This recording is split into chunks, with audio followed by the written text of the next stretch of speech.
Mi hijo dijo que yo debería estar agradecida, porque todavía contestaba mis llamadas. De una forma fría, como si yo fuera un problema que manejar, no su madre que lo sacrificó todo por él. Podía escuchar la risa suave de mi nuera de fondo. Pero antes de continuar, verifica si ya te has suscrito al canal y escribe en los comentarios: ¿desde dónde estás viendo este video?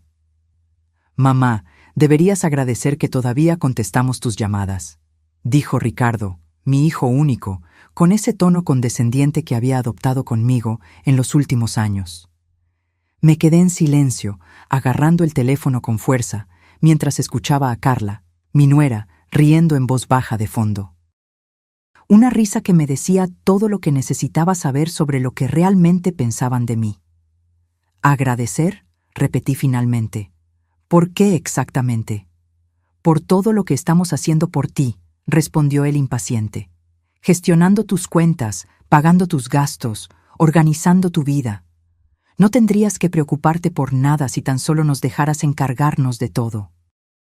Quise recordarle que durante 40 años fui contadora jefe de un gran hospital, que crié 2 hijos sola después de que mi esposo falleciera, que equilibré presupuestos familiares en tiempos de inflación galopante. Pero en lugar de eso, solo respiré hondo. No sabía que necesitaba demostrar gratitud porque ustedes hicieran algo que se ofrecieron a hacer. Mamá, interrumpió Carla, con su voz artificialmente dulce. Tú misma dijiste que te estabas confundiendo con tantos números. Solo estamos ayudando como pediste. Pero yo nunca había dicho eso. Nunca pedí esa ayuda. Comenzó sutilmente, unos meses después de mudarme más cerca de ellos tras mi jubilación. Primero fue la sugerencia de poner las cuentas en débito automático. Luego vino la idea de un poder notarial solo para emergencias. Después, papeles para firmar durante el almuerzo del domingo, siempre presentados con prisa, siempre cuando yo estaba distraída. Voy a colgar ahora, respondí, sorprendentemente tranquila. Hablaremos después. Al colgar el teléfono, la casa se sintió demasiado silenciosa.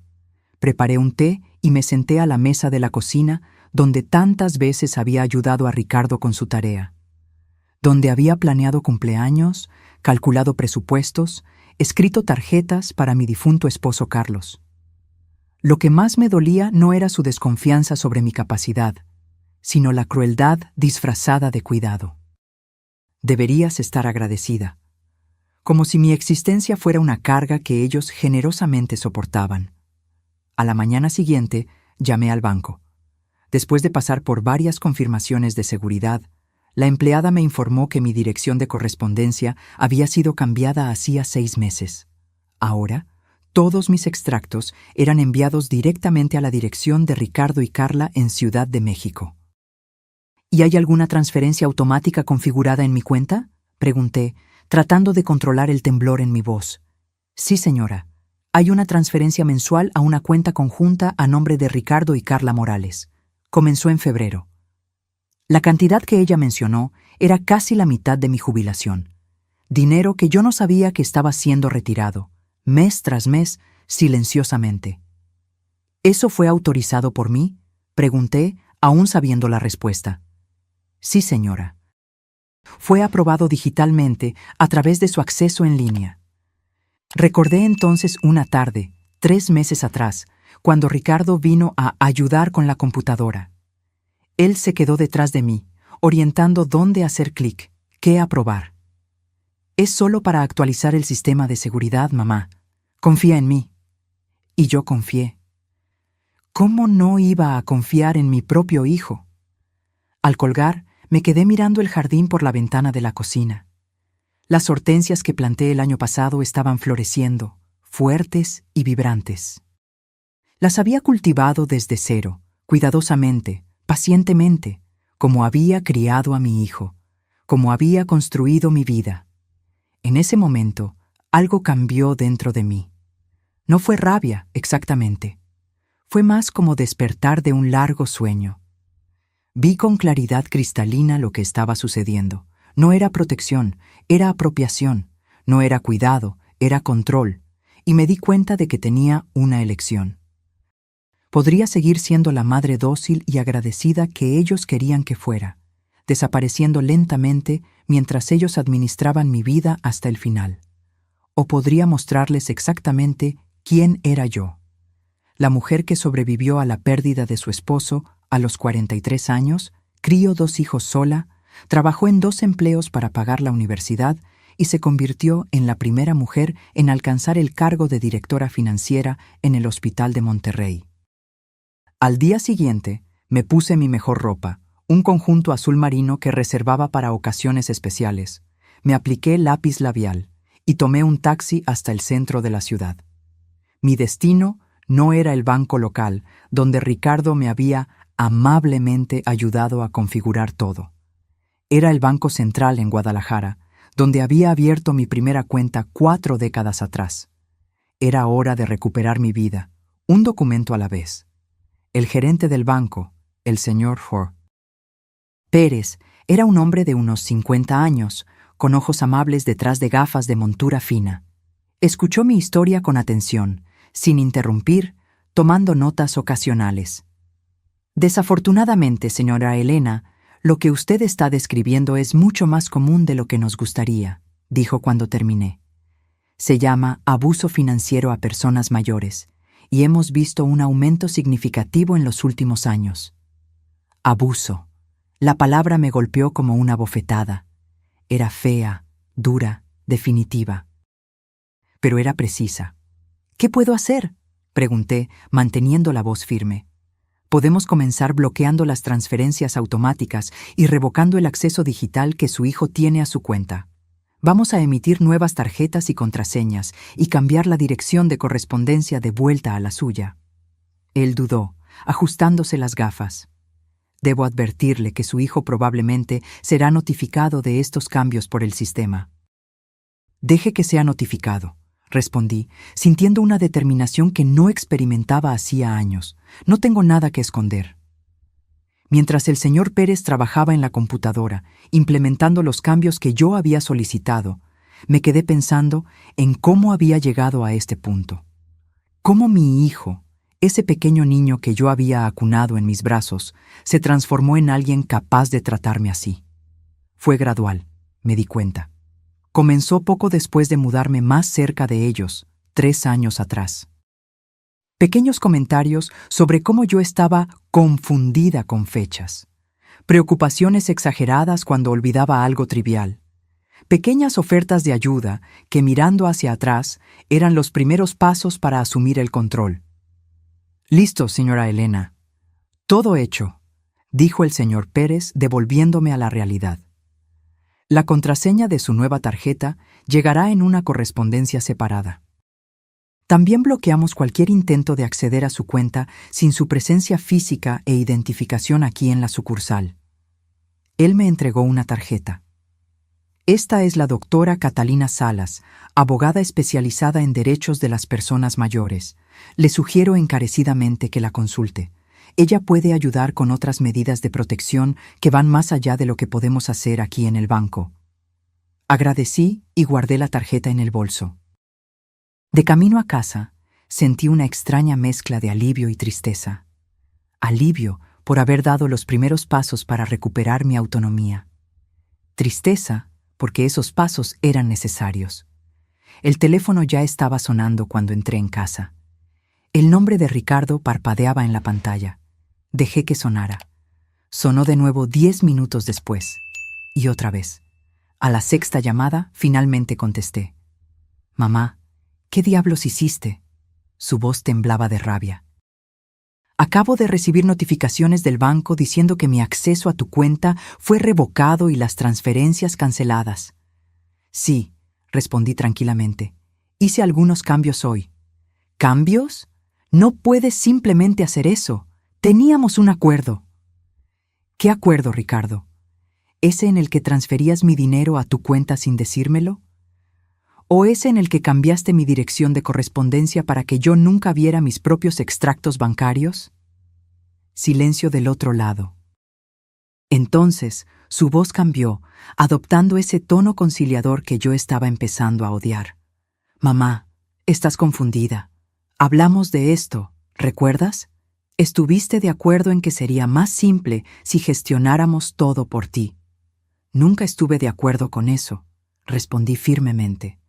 Nunca estuve de acuerdo en que retiraras la mitad de mi jubilación todos los meses. Nunca estuve de acuerdo en que escondieras mis documentos bancarios de mí. Es por tu propio bien, estalló él finalmente.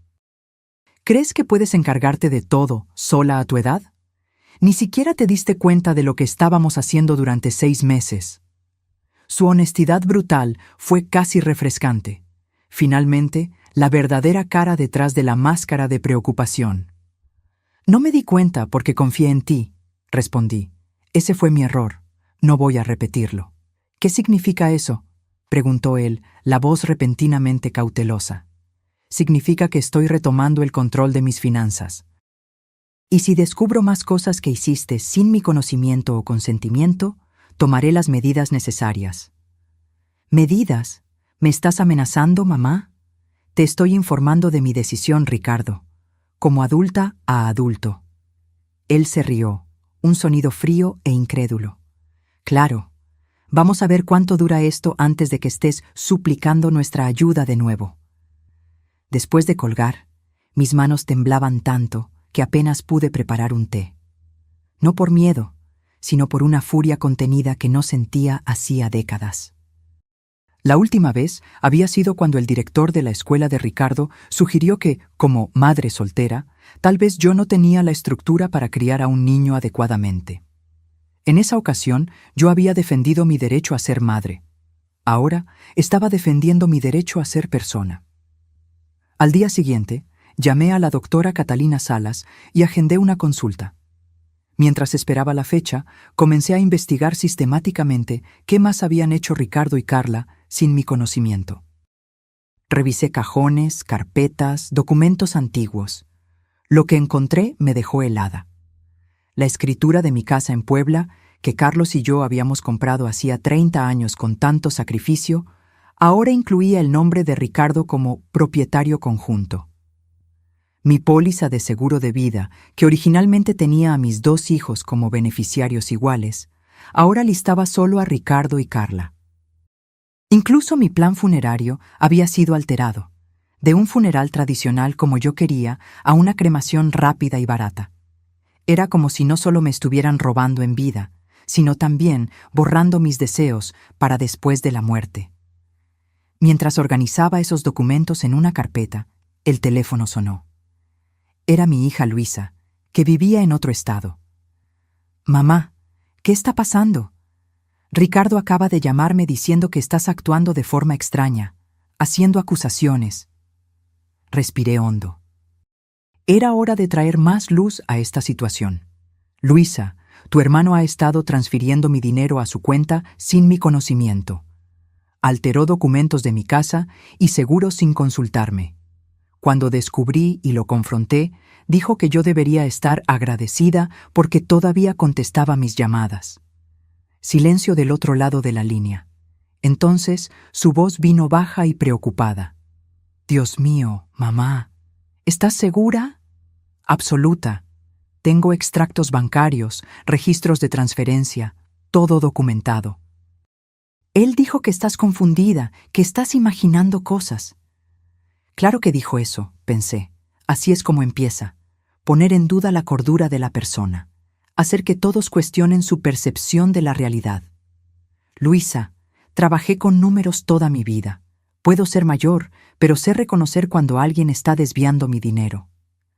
La oí respirar hondo. «Voy a tomar un vuelo mañana a Tijuana. Necesito ver esto con mis propios ojos». Cuando colgué, sentí el primer atisbo de esperanza en días. Independientemente de lo que sucediera a continuación, ya no estaría enfrentándolo sola. La oficina de la doctora Catalina Salas era exactamente como ella, elegante, directa y sin frivolidades innecesarias. Sentada detrás de un escritorio de madera oscura, escuchó atentamente mientras yo explicaba mi situación, con Luisa a mi lado para apoyo moral. Mi hija había llegado la noche anterior y después de examinar los documentos que yo había reunido, estaba horrorizada. Lo que Ricardo hizo, dijo la doctora Salas cuando terminé, constituye abuso financiero a personas mayores. Es tanto un crimen como un delito civil. La buena noticia es que usted actuó rápidamente y tenemos pruebas sustanciales. ¿Cuáles son nuestras opciones?, preguntó Luisa, sosteniendo mi mano. Podemos seguir por varias frentes. Primero, necesitamos revocar oficialmente cualquier poder notarial que Ricardo pueda tener. Segundo, contestar legalmente los cambios en la escritura de la casa y en las pólizas de seguro, que fueron hechos sin consentimiento informado. Tercero, podemos presentar una demanda civil para recuperar los fondos desviados. La abogada hizo una pausa, mirándome directamente. También existe la opción de presentar una denuncia penal. Lo que su hijo hizo es fraude. La palabra flotó en el aire, pesada e irrefutable. Fraude, crimen, mi propio hijo. Quiero recuperar lo que es mío, dije finalmente, pero no sé si quiero ver a mi hijo en la cárcel. La doctora Salas asintió comprensivamente. Muchas familias sienten lo mismo. Podemos comenzar con las medidas civiles y ver cómo responde Ricardo. Si él coopera, devuelve los fondos y firma las revocaciones necesarias, tal vez podamos evitar el camino criminal. Salimos de la oficina con un plan de acción claro y un sentimiento renovado de propósito. Luisa, que siempre fue la pacificadora de la familia, estaba silenciosamente furiosa. «Nunca imaginé que Ricardo haría algo así», dijo ella mientras conducía de vuelta a mi casa. «Siempre pensé que Carla era materialista, pero esto es otro nivel». «La gente hace cosas terribles cuando cree que está en lo correcto», respondí, mirando por la ventana los árboles que pasaban. «Y cuando creen que nadie está mirando». Esa noche, Luisa y yo revisamos más documentos, encontrando aún más evidencia del control gradual que Ricardo había asumido sobre mi vida financiera.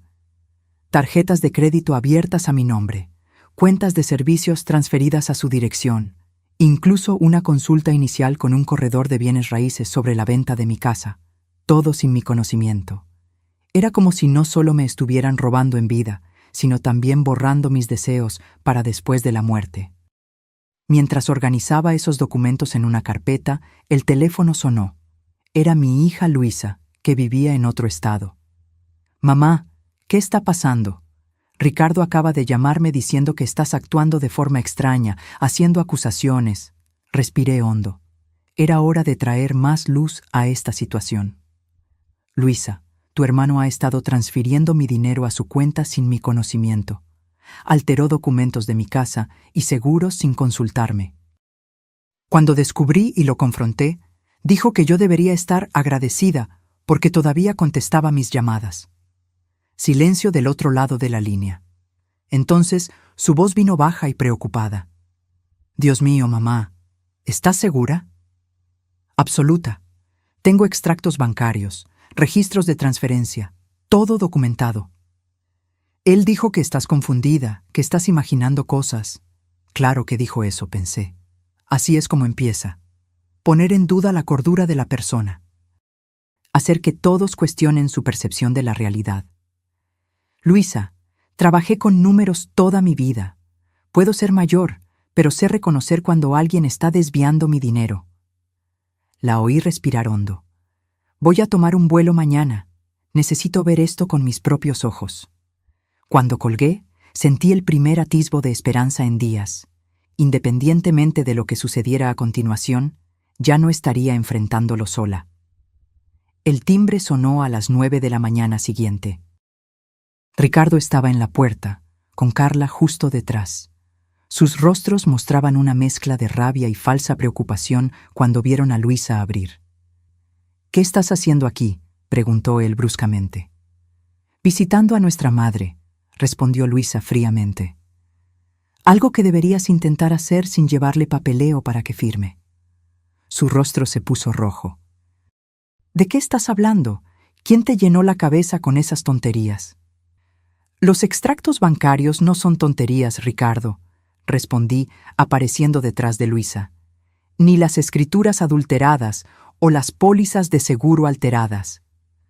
«¿Podemos entrar y hablar como adultos?», intervino Carla, su sonrisa profesional firmemente puesta. Creo que ha habido un gran malentendido. Dejamos que entraran, pero no los invitamos a sentarse. En su lugar, Luisa puso sobre la mesa de la sala la carpeta de documentos que habíamos organizado. ¿Malentendido?, repitió ella, abriendo la carpeta. Entonces explica por qué 2.500 pesos salen de la cuenta de mamá todos los meses directamente a su cuenta conjunta. Explica por qué su nombre fue removido como propietaria principal de la casa que ella pagó. Explica por qué ustedes estaban consultando a corredores para vender esta casa sin el conocimiento de ella. La sonrisa de Carla vaciló.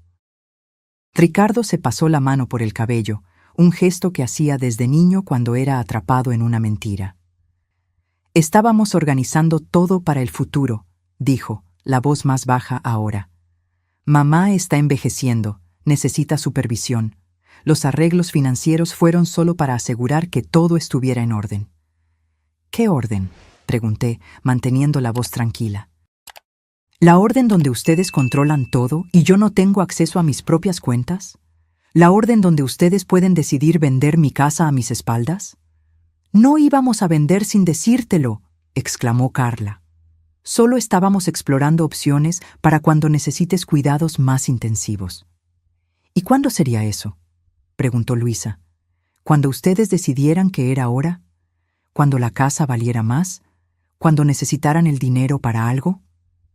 Ricardo dio un paso adelante, apuntando el dedo a Luisa. Tú no tienes derecho a cuestionar nuestras intenciones. Estás a kilómetros de distancia, apareces una vez al año en Navidad, mientras nosotros estamos aquí cuidándola diariamente. ¿Cuidando o saqueando?, respondió Luisa.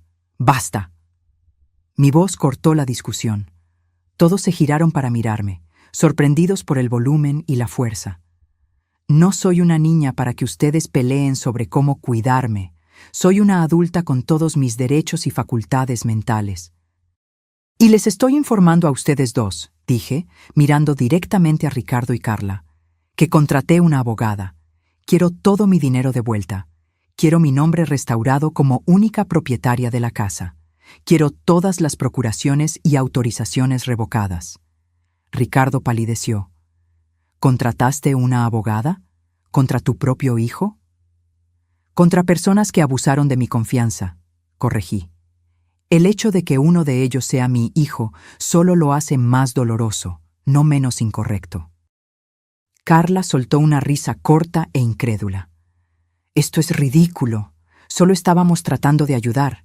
Si quieres ser ingrata después de todo lo que hicimos, está bien. Vámonos, Ricardo. Ella se giró para irse, pero Ricardo permaneció inmóvil, sus ojos fijos en los míos. ¿De verdad crees que te robamos?, preguntó él, su voz casi un susurro. No creo. Sé. Tengo las pruebas justo aquí. Él miró los documentos en la mesa, luego de vuelta a mí. Algo en sus ojos cambió. No era arrepentimiento exactamente, sino quizás el primer atisbo de comprensión. ¿Qué quieres que haga?, preguntó finalmente. Devuelve lo que tomaste. Firma los documentos que la doctora Salas va a preparar. Respeta mi autonomía de ahora en adelante. ¿Y si no lo hago? Entonces enfrentaremos a un juez, respondí simplemente. Y todas estas pruebas serán presentadas en el tribunal. Carla, que estaba en la puerta, retrocedió unos pasos. Estás mintiendo. No demandarías a tu propio hijo. La miré con una calma que me sorprendió incluso a mí misma. Inténtalo. Después de que se fueron, Luisa me abrazó fuerte. Mamá, estuviste increíble. Devolví el abrazo, sintiendo el temblor en mis piernas ahora que la adrenalina comenzaba a bajar. Estoy cansada de ser vista como débil solo porque soy vieja. Cansada de fingir que no veo lo que está pasando por miedo a crear problemas. Nunca fuiste débil, dijo Luisa.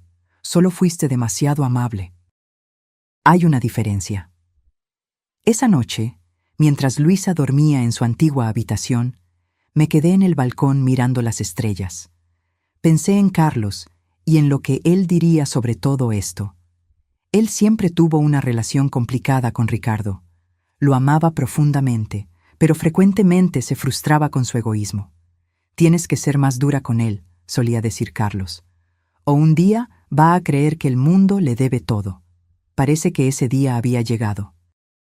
Y Ricardo había decidido que yo era la primera acreedora a ser cobrada. Las semanas siguientes fueron un torbellino de reuniones con abogados, declaraciones juradas y revisión de documentos. La doctora Salas trabajaba con eficiencia impresionante, enviando cartas formales de notificación a Ricardo y Carla, al banco, a las compañías de seguro y al registro de la propiedad.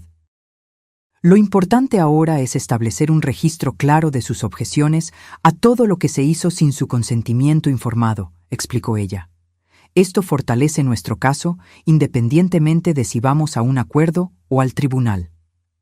Luisa extendió su estadía por una semana más, ayudando a organizar papeles y sirviendo como testigo para nuevos documentos. Antes de partir, me presentó a una amiga que trabajaba como asistente social especializada en personas mayores. «Marta puede ayudarte a conectarte con grupos de apoyo», explicó Luisa. «Personas que pasaron por situaciones similares. Inicialmente me resistía a la idea. No me consideraba una persona mayor vulnerable, necesitando grupo de apoyo. Pero después de la gentil insistencia de Luisa, accedí a al menos conocer a Marta. Fue una de las mejores decisiones que tomé. Marta era una mujer enérgica de unos 50 años, con una risa contagiosa y cero paciencia para el sentimentalismo. «Lo que su hijo hizo es criminal», dijo directamente en nuestro primer encuentro. «Pero desafortunadamente es también increíblemente común. Usted no está sola en esta batalla». Ella me invitó a una reunión de lo que llamaba informalmente el Club de la Resistencia. Un grupo de personas mayores que habían enfrentado o estaban enfrentando abusos financieros por parte de familiares. Al principio, me senté en silencio en el círculo, escuchando historias que resonaban dolorosamente con la mía. Una mujer de 75 años cuyo sobrino había hipotecado su casa sin su conocimiento.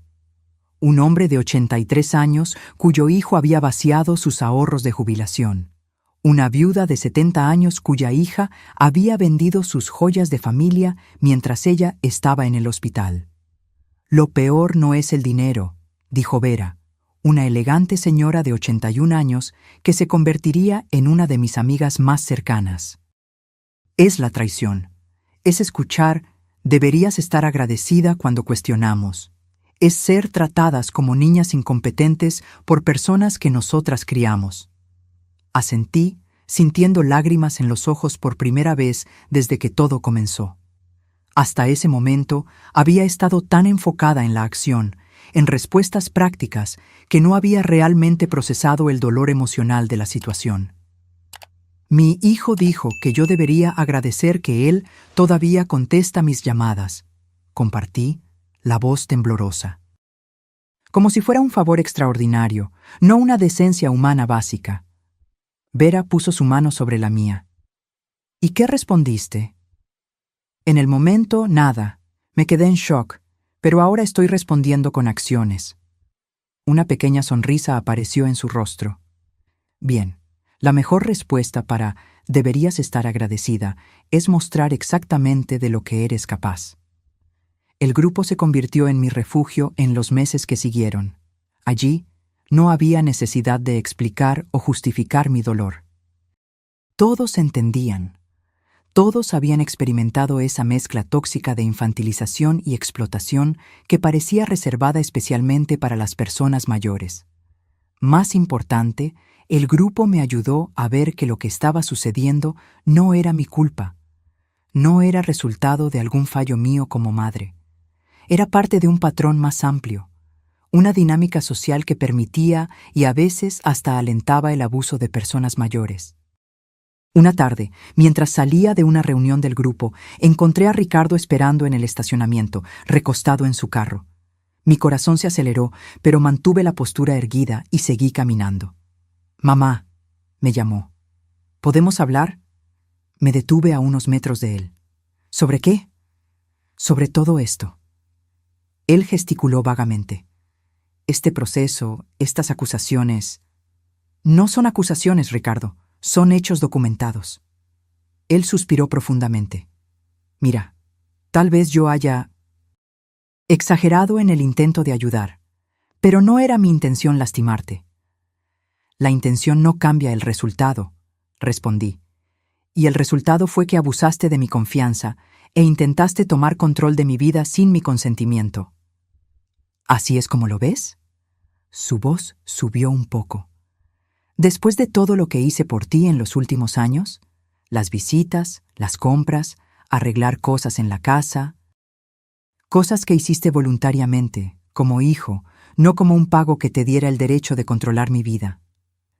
Él se pasó la mano por el cabello, frustrado. Carla y yo nos separamos. La revelación me tomó por sorpresa. Lamento escuchar eso.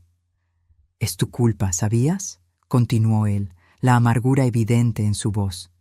Este proceso, esta abogada de las personas mayores, Carla dijo que no se va a quedar para ver su carrera ser destruida por acusaciones de fraude. Respiré hondo, resistiendo el impulso de aceptar la culpa que él intentaba poner sobre mis hombros. Tus acciones tienen consecuencias, Ricardo. Si tu matrimonio era tan frágil que no soportó que fueras responsabilizado por esas acciones, el problema no es el proceso. Sus ojos se abrieron, no acostumbrados a este tipo de resistencia de mi parte. Siempre fui la madre conciliadora, la que cedía para mantener la paz. ¿Qué te pasó?, preguntó él finalmente, casi susurrando. Desperté, respondí simplemente. Me di cuenta de que merezco más que gratitud forzada por migajas de consideración. Nos quedamos en silencio por un momento, el peso de décadas de dinámica familiar flotando entre nosotros. La doctora Salas envió los documentos a tu abogado, dije finalmente. Revocación del poder notarial, restauración del título de la casa, plan de restitución de los fondos. Él asintió rígidamente. Lo vi. ¿Vas a firmar? Ricardo miró el suelo, luego de vuelta a mí. ¿Tengo elección? Siempre tenemos elecciones, hijo. Yo elijo no ser más tratada como incompetente. Tú puedes elegir hacer lo que es correcto o enfrentar a un juez. Cuando él no respondió, me giré para irme. «Mamá», llamó él, la voz repentinamente menos confiada. «Después de que firme, después de que todo esté resuelto, ¿seguiremos siendo familia?» La pregunta me tomó desprevenida. Me detuve, pero no me giré. «Eso depende más de ti que de mí», respondí finalmente. Familia es más que sangre, Ricardo. Es respeto, confianza, honor. Tú rompiste todo eso. ¿Y no se puede arreglar? La vulnerabilidad en su voz casi me hizo girar. Tal vez, con tiempo, con acciones genuinas, no con palabras vacías o falsas disculpas. Seguí caminando hasta mi carro, sintiendo sus ojos en mi espalda. No miré hacia atrás. En las semanas siguientes, el proceso legal avanzó con sorprendente rapidez. Tal vez porque las evidencias eran tan claras, o tal vez porque Ricardo finalmente se dio cuenta de la gravedad de lo que había hecho. Él firmó todos los documentos sin más resistencia. La escritura de mi casa fue restaurada, con mi nombre como única propietaria. Las transferencias bancarias automáticas fueron formalmente canceladas y Ricardo acordó un plan de restitución por los fondos que había desviado. Las pólizas de seguro fueron corregidas y los poderes notariales revocados. «Es una resolución más rápida que muchos casos que veo», comentó la doctora Salas en nuestra reunión final. «Generalmente hay mucha más resistencia, especialmente de hijos que creen genuinamente que están actuando en el mejor interés de los padres». «Ricardo sabe lo que hizo», respondí. «En el fondo, siempre lo supo». Salí de su oficina con una sensación de conclusión, pero no de triunfo. No había ganadores reales en esta situación. Yo había recuperado mi autonomía financiera, pero a un costo emocional inmenso. Un hijo distante, una relación tal vez irrecuperablemente dañada. En la reunión del grupo esa semana compartí la resolución de mi caso. «Es una victoria», dijo Marta, la coordinadora. Debemos celebrar cada victoria, incluso las agridulces. Vera, que se había convertido en mi confidente, apretó mi mano. ¿Cómo te sientes? Vacía, admití. Aliviada, pero vacía. Es normal, respondió ella. Estás de luto. No por la pérdida de dinero o bienes, sino por la pérdida de la ilusión de que tu hijo nunca te lastimaría de esa forma. Sus palabras resonaron profundamente. Era exactamente eso. Luto. Luto por la relación que pensábamos tener, por la confianza que creí que existía, por la seguridad de saber que mi hijo me veía como una persona completa, no solo como una carga o un recurso. Cuando mi hija hizo algo similar, continuó Vera, pasé meses preguntándome dónde había fallado como madre. ¿Qué podría haber hecho diferente para que ella no creciera creyendo que tenía el derecho de tomar decisiones por mí, de tratarme como una niña incompetente? Asentí, reconociendo mis propios pensamientos en las palabras de ella. ¿Y llegaste a alguna conclusión?, pregunté. Sí, respondió ella con una pequeña sonrisa. Concluí que la pregunta era incorrecta. No era sobre lo que yo había hecho como madre, era sobre las elecciones que ella hacía como adulta. Sobre la sociedad que normaliza la falta de respeto hacia las personas mayores, sobre un sistema que confunde el envejecimiento con la incompetencia. Después de la reunión, caminé hasta el parque cercano en Oaxaca y me senté en un banco observando a los niños en el área de juegos. Padres jóvenes vigilaban atentos, auxiliando cuando era necesario, pero principalmente permitiendo que los pequeños exploraran por su cuenta, incluso si eso significaba caídas ocasionales y rodillas raspadas.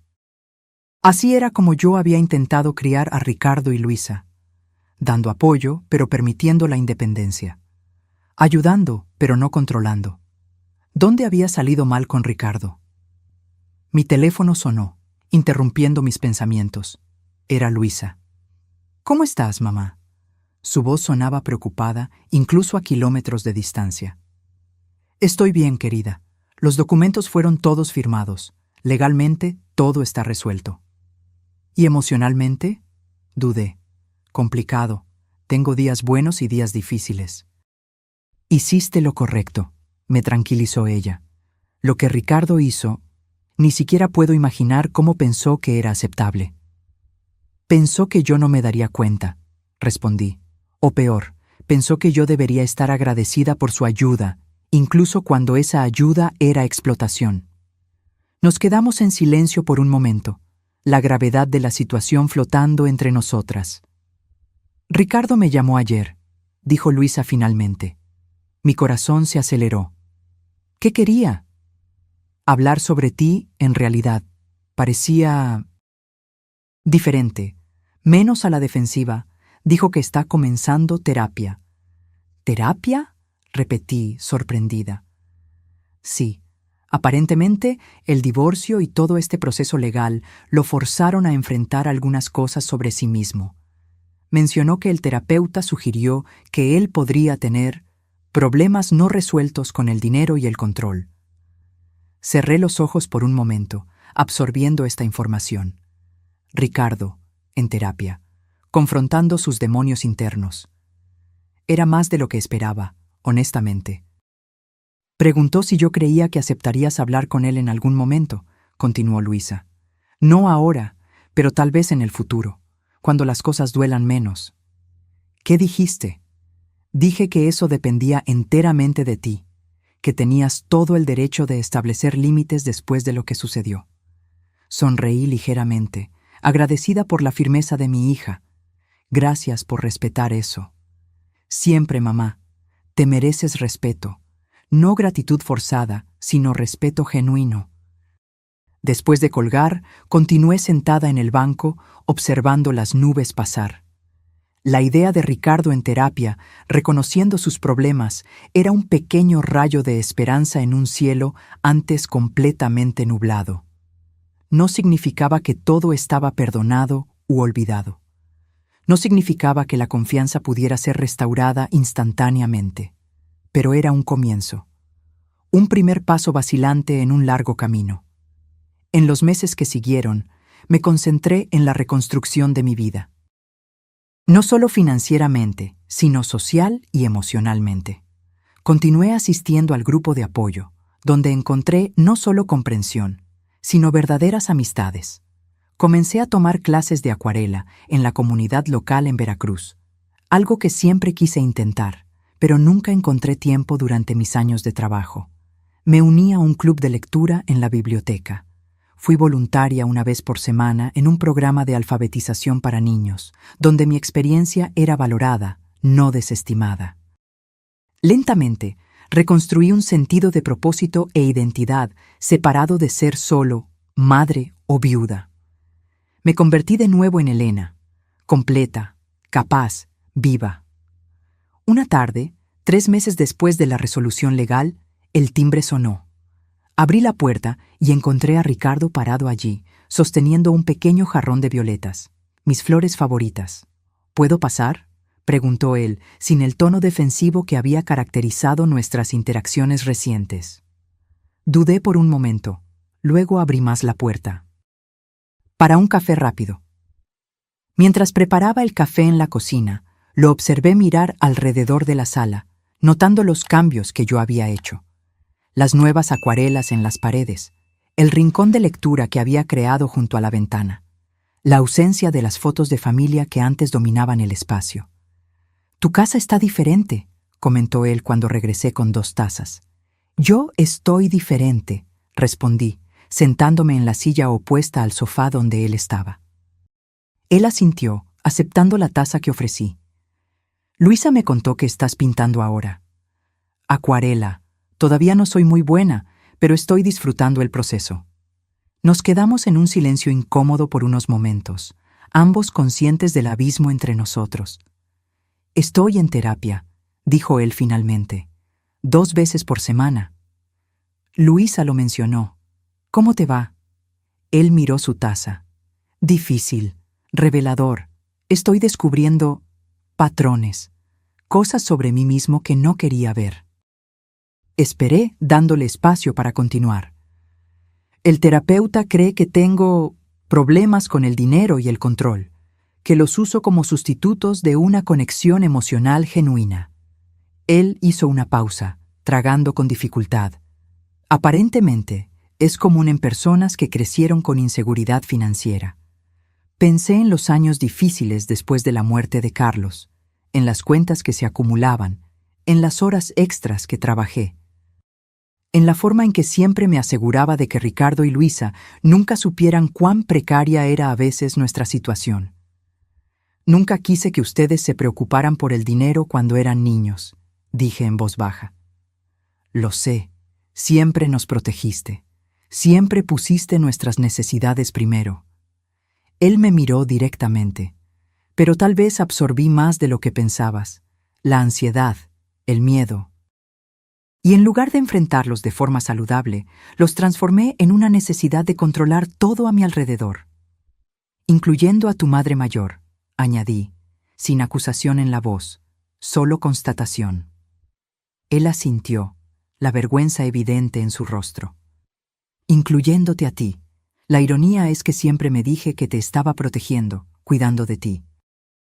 Pero en realidad estaba intentando controlar algo que me hacía sentir ansioso. La idea de que tú envejecieras, de que tal vez un día necesitaras cuidados reales. Y en lugar de conversar conmigo sobre esas preocupaciones, decidiste simplemente asumir el control». «Sí», admitió él, la voz casi un susurro. «Y cuando te resististe, cuando cuestionaste, me puse furioso, como si estuvieras siendo ingrata por no apreciar mi sacrificio. Deberías estar agradecida que todavía contestamos tus llamadas». Cité las palabras aún dolorosas. Él cerró los ojos brevemente, la culpa claramente visible. «No hay excusa para eso. Fue cruel y manipulador, y estoy profundamente arrepentido». Era la primera vez que él realmente se disculpaba, sin justificaciones o explicaciones atenuantes. Solo un reconocimiento claro del error y del daño causado. «Gracias por decir eso», respondí. Significa mucho escucharlo. No estoy pidiendo tu perdón, continuó él. Sé que eso tomará tiempo, si es que alguna vez llega. Solo quería que supieras que estoy trabajando en mí mismo, intentando entender por qué hice lo que hice y cómo puedo convertirme en una mejor persona. Asentí, sintiendo una mezcla compleja de emociones: cautela, esperanza, una punzada de tristeza por lo que habíamos perdido. Estoy orgullosa de ti por buscar ayuda, dije finalmente. Eso requiere valor. Una pequeña sonrisa apareció en su rostro. Aprendí de ti. Siempre fuiste la persona más valiente que conozco. Cuando él se levantó para irse, unos minutos después, nos quedamos torpemente en la puerta, ninguno de nosotros seguro de cómo despedirse. Un apretón de manos parecía demasiado formal, un abrazo demasiado íntimo para donde estábamos. ¿Puedo llamar de vez en cuando?, preguntó él. Solo para conversar, sin agenda, sin intentos de ayudar. Consideré por un momento. Puedes. No prometo siempre contestar, pero puedes llamar. Él asintió, aceptando los límites. Es más de lo que merezco. Después de que él partió, me senté de nuevo, mirando las violetas que había dejado. Eran hermosas, delicadas, pero sorprendentemente resistentes, al igual que la esperanza frágil que comenzaba a florecer en mi corazón. 6 meses pasaron desde que Ricardo apareció en mi puerta con violetas y palabras de arrepentimiento. Meses de reconstrucción lenta, no solo de la relación con mi hijo, sino de mí misma. La jornada no fue lineal. Hubo días en que la rabia volvía, fresca y cortante, cuando recordaba sus palabras crueles o la traición de la confianza. Días en que rechazaba sus llamadas, necesitando espacio para procesar mis propios sentimientos. Pero hubo también días de progreso, conversaciones cautelosamente honestas, pequeños momentos de reconexión, una comida compartida en un restaurante neutral en Cancún, una visita al cementerio en el aniversario de la muerte de Carlos, donde permanecimos lado a lado en silencio respetuoso. En una de esas tardes, mientras caminábamos por el parque después de un almuerzo tenso pero civilizado, Ricardo preguntó algo que me tomó desprevenida. ¿Crees que algún día volverás a confiar en mí, mamá? Dejé de caminar, considerando la pregunta con la seriedad que merecía. Honestamente, no lo sé. La confianza, una vez rota de esa forma, es muy difícil de reconstruir completamente. Él asintió, aceptando mi respuesta sin argumentar. Pero, continué, estoy abierta a la posibilidad, no de volver a lo que éramos antes, eso es imposible, sino tal vez de construir algo nuevo, algo basado en el respeto mutuo y límites claros. Es todo lo que puedo pedir, respondió él suavemente. En la terapia que yo misma había comenzado, una sugerencia del grupo de apoyo que inicialmente resistí, pero por la que ahora estaba profundamente agradecida, trabajaba para procesar no solo la traición reciente, sino patrones de toda una vida. Me doy cuenta ahora de cómo siempre puse las necesidades de los demás por delante de las mías, confesé a la doctora Lucía en una sesión. Primero mis padres, luego Carlos, luego los niños. Siempre me definí por cuánto podía dar, nunca por lo que yo misma necesitaba o deseaba. Y eso te llevó a aceptar menos de lo que merecías, observó ella. Exactamente. Hasta ese momento al teléfono, cuando Ricardo dijo que yo debería estar agradecida. Fue como si un velo se hubiera rasgado. De repente, vi con claridad cómo había permitido que los demás definieran mi valor basándose en lo que yo podía hacer por ellos, no en lo que soy intrínsecamente. ¿Y quién eres intrínsecamente, Elena? La pregunta me hizo pausar. ¿Quién era yo, además de esposa, madre, profesional? Estoy descubriendo, respondí finalmente. Estoy descubriendo que me gusta pintar, aunque nunca sea buena en ello, que adoro la poesía contemporánea y detesto la ciencia ficción, que soy más fuerte, más resiliente y más capaz de lo que jamás me permitieron creer, o de lo que me permití a mí misma creer. Mi vida se expandió de maneras inesperadas. El grupo de apoyo llevó a amistades genuinas que florecieron fuera del contexto original. Vera y yo comenzamos a ir a conciertos juntas. Marta me invitó a unirme a un grupo de caminatas matutinas. Manuel, un viudo de 72 años del grupo, tímidamente me invitó a cenar. No una cita romántica, explicó apresuradamente, solo compañía. En casa hice pequeños cambios que simbolizaban mi nueva independencia.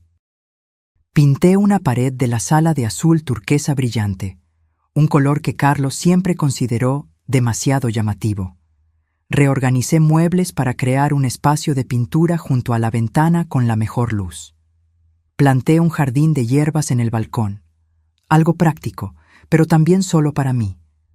Fue en medio de esta transformación continua que recibí una llamada telefónica inesperada de Carla, mi exnuera, casi un año después de nuestra confrontación en mi sala de estar. «Elena», dijo ella, su voz tensa pero controlada, «espero no estar molestando». «No lo estás», respondí cautelosamente. «¿Qué puedo hacer por ti?» «Me gustaría conversar personalmente. Hay cosas que necesito decir». Dudé, incierta de sus intenciones. Carla siempre fue más difícil de leer que Ricardo. Su superficie pulida raramente revelaba sus verdaderas motivaciones. «Solo conversar», añadió ella, como si sintiera mi duda. «En un lugar público, si lo prefieres». Accedí a encontrarme con ella en la cafetería cercana a la biblioteca en Querétaro, un lugar neutral y concurrido. Cuando llegué, ella ya estaba allí, sentada en una mesa en el fondo, las manos entrelazadas frente a una taza de té intacta. Parecía diferente, más delgada, más pálida, con ojeras que el maquillaje no podía disimular completamente. El divorcio había sido difícil para ella también, me di cuenta. «Gracias por venir», dijo ella cuando me senté. «Confieso que me quedé curiosa», respondí. «No esperaba noticias tuyas». Ella esbozó una pequeña sonrisa sin humor. «Me imagino que no, especialmente después de todo». Nos quedamos en silencio por un momento, la tensión casi palpable entre nosotras. «Cometí un error», dijo ella finalmente, mirándome directamente. «Varios errores, de hecho, y quería reconocer eso ante ti». De todas las cosas que imaginé que Carla podría decir, una admisión de error no estaba entre ellas. Lo que Ricardo y yo hicimos no solo era incorrecto legalmente, era moralmente incorrecto, irrespetuoso, cruel incluso. Esperé dejándola continuar. «Creo que me convencí de que realmente estábamos ayudando, que era por tu bien, pero la verdad es que era sobre control, sobre dinero, sobre sentirnos importantes y necesarios, y sobre creer que yo era incapaz de cuidarme sola», añadí. «Sí», admitió ella. «Hicimos eso sin siquiera darnos cuenta de cuán profundamente irrespetuoso era. Y por eso, sinceramente, te pido disculpas». Estudié su rostro, buscando señales de manipulación o falsedad. Pero por primera vez desde que la conocí, Carla parecía genuinamente vulnerable, las capas de sofisticación profesional momentáneamente removidas. «¿Puedo preguntar qué trajo este cambio de perspectiva?», pregunté. Ella removió su taza, un gesto nervioso inusual para ella. «A mi madre le diagnosticaron Parkinson inicial. Estoy ayudando a navegar por el sistema de salud, por las cuestiones financieras». Y de repente me vi del otro lado de la ecuación. Sus ojos se encontraron con los míos de nuevo. Me di cuenta de cuán devastador sería si alguien, incluso alguien que te ama, comenzara a tomar decisiones sin tu permiso, a hablar por ti como si no estuvieras en la sala, a tratar tu autonomía como un obstáculo a ser sorteado, no un derecho a ser respetado. Asentí, comprendiendo. A veces, solo cuando nos ponemos en la posición del otro es que realmente entendemos el impacto de nuestras acciones. «Me di cuenta de que te estábamos tratando exactamente así», continuó ella. «Y eso me avergüenza profundamente». «Gracias por reconocer eso», respondí, sinceramente conmovida por su honestidad. Significa mucho. No estoy pidiendo perdón, aclaró ella, ni estoy intentando retomar algún tipo de relación. Solo necesitaba que supieras que reconozco el error, que lo lamento, y que estoy intentando hacerlo mejor, con mi madre, con otras personas mayores en mi vida. Eso ya es algo valioso, Carla. Terminamos nuestro café en una tregua silenciosa, no exactamente amigable, pero ya no hostil. Antes de separarnos, ella me entregó un pequeño sobre. Una tarjeta de regalo para esa tienda de materiales artísticos cerca de tu casa, explicó. Ricardo mencionó que estás pintando ahora. El gesto me tomó desprevenida, no porque fuera grandioso, sino porque era atento de una manera que reconocía mis intereses, mi identidad más allá de madre mayor. Gracias, dije, aceptando el sobre. Esto es muy amable. Ella sonrió ligeramente, una sonrisa genuina esta vez. Buena suerte con tu arte, Elena, y con todo lo demás. Mientras caminaba a casa después del encuentro, reflexionando sobre la conversación inesperada, me di cuenta de que algo había cambiado dentro de mí. El nudo de resentimiento que cargaba por tanto tiempo se había aflojado ligeramente. No desaparecido completamente. Algunas heridas dejan cicatrices permanentes, pero menos constrictivo, menos dominante. El perdón, descubrí, no era un evento único, sino un proceso. No era algo concedido una vez y para siempre, sino algo que necesitaba ser renovado diariamente, a veces cada hora. No era para el beneficio del ofensor, sino para mi propia paz interior. Y, más importante, el perdón no significaba permitir que los mismos patrones se repitieran. No significaba renunciar a los límites que había establecido tan dolorosamente. Significaba solo que yo elegía no dejar que el dolor continuara definiéndome. Esa noche, sentada en el balcón mientras el sol se ponía, pinté con las nuevas acuarelas compradas con el regalo de Carla. No un paisaje o naturaleza muerta como de costumbre, sino un retrato abstracto de mí misma. No como los demás me veían, sino como finalmente había aprendido a verme. Fuerte, digna, completa. Una mujer que ya no necesitaba disculparse por ocupar espacio en el mundo. Una mujer que sabía que la gratitud verdadera solo puede existir donde hay respeto mutuo. Una mujer que, a los 69 años, finalmente entendía su propio valor. 18 meses pasaron desde aquella fatídica conversación telefónica. 18 meses desde que escuché a mi hijo decir que yo debería estar agradecida, porque él todavía contestaba mis llamadas. Una vida entera en algunos aspectos, solo un momento en otros. En un domingo soleado de primavera, mi casa estaba llena de voces, risas y el aroma de café fresco. El grupo de apoyo que había sido mi refugio en los momentos más difíciles estaba reunido para celebrar el cumpleaños de Vera, ahora con 83 años y más vibrante que nunca. ¿Quién diría?, comentó ella, mientras yo servía más café, que un grupo formado a causa de traiciones familiares se convertiría en nuestra nueva familia. Miré alrededor de la sala, a Marta, a Manuel, a los otros miembros del grupo que se habían convertido en amigos queridos. Personas que entendían, sin necesidad de explicaciones, el camino complejo que habíamos recorrido. Personas que nunca preguntarían por qué no éramos agradecidas por el trato que recibimos. La familia que elegimos, respondí, levantando mi taza en un brindis. El timbre sonó, y fui a abrir, encontrando a Luisa en la puerta con su esposo e hijos. Detrás de ellos, más vacilante, estaba Ricardo. «Espero que no nos importe», dijo Luisa abrazándome. «Encontramos a Ricardo en el estacionamiento.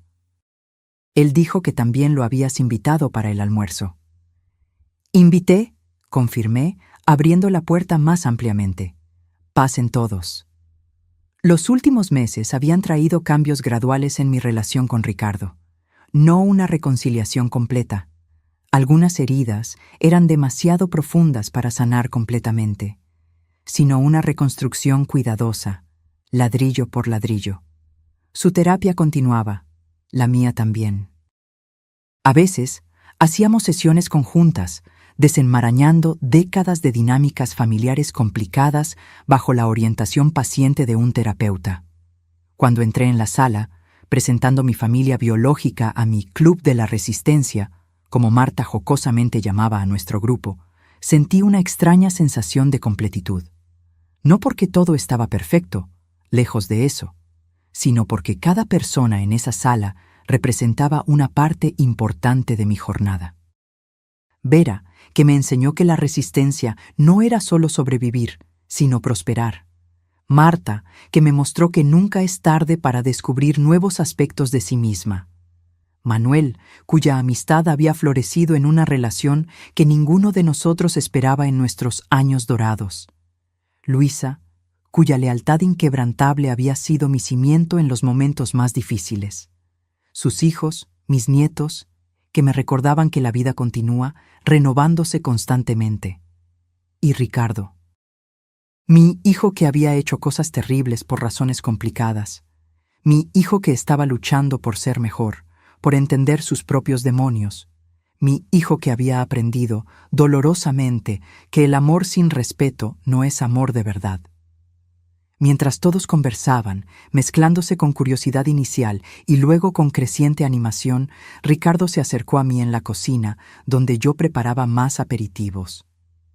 «Es un grupo interesante», comentó él, indicando con la cabeza a Vera y a los demás. «Parecen realmente apreciarte». «Ellos me conocen», respondí simplemente. «No solo la idea de mí, o la versión de mí que desean que yo sea. Ellos me ven como soy». Él asintió, ayudándome a colocar los aperitivos en una bandeja. «Estoy intentando hacer eso también, verte como eres, no como yo creía que necesitabas que fueras». Lo miré. Este hombre adulto que una vez fue el pequeño niño que sostenía mi mano tan fuerte el primer día de escuela.